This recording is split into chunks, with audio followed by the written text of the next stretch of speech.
You're listening to Short Inspirations from Ralph. You Are Free To, Part 3. We're talking in this series about that astounding gift that God gave us, which was the freedom to choose. So we have choice. We can do what we want to do. That's the way we're made. And so it boils down to the decisions we make. And we ended the last episode by saying the decisions that you make will make you. You can choose to serve God or walk in His pathways or not.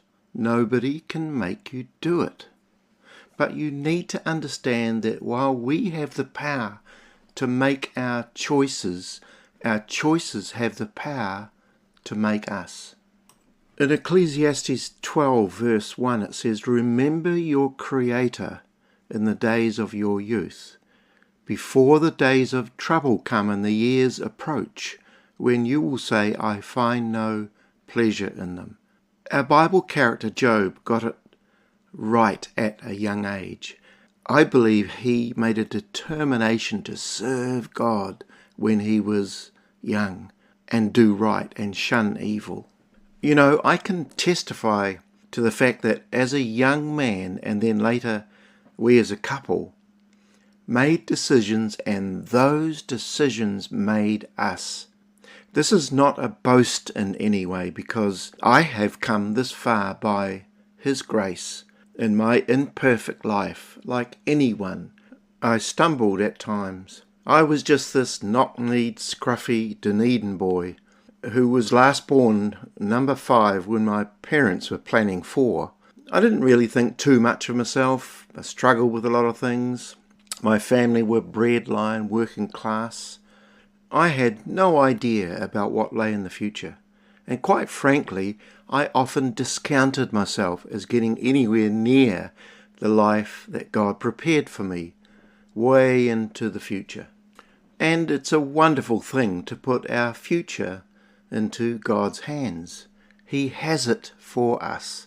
Alfred Hitchcock made a movie where a king was given 2 wishes, and the king for his first wish decided that he wanted to see the future, his future.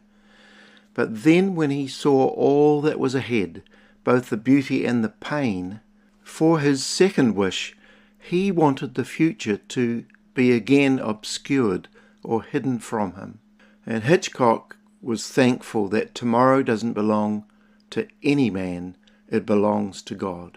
And so my own decision at a young age was that if I was going to build anything for God, it had to be upon the rock rather than the sand, as Jesus taught. I decided firstly that I would give my life to the Lord wherever that took me. I decided that my God was real and living and a personal God. And then later we decided that we would never forsake gathering together. The local church was the centre of our lives, not an optional extra. I decided that the musical skills that God gave me were to be used for the Lord and not for the world. I decided that my love of sport would not take me away from serving God. We even made a record called The Potter's People, a band we were in. You can hear it on the YouTube channel if you want to.